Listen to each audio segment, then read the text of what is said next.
Что не так с татарскими буквами Г и К? Так, стоп, это полиция татарского языка. Вы задержаны за то, что произносите букву Г во всех татарских словах одинаково. Буква Г, как и буква К, в татарских словах читается по-разному. Правило простое, и как весь татарский язык, оно подчиняется сингармонизму. Про исключение сегодня говорить не будем. Салям.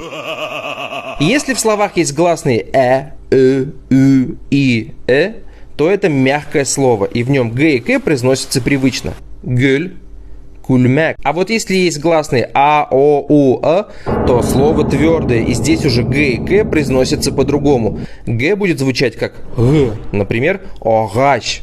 В башкирском для этого звука есть своя буква, а вот в татарском букву пожалели. Но только на кириллице, на латинице буква для Г нашлась.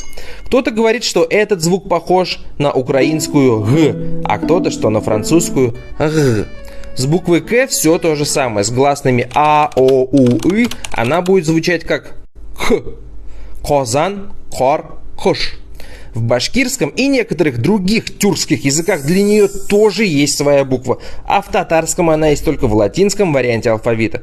В общем, произносите Г и К с мягкими словами, а Г и К с твердыми. Соблюдайте законы татарского языка.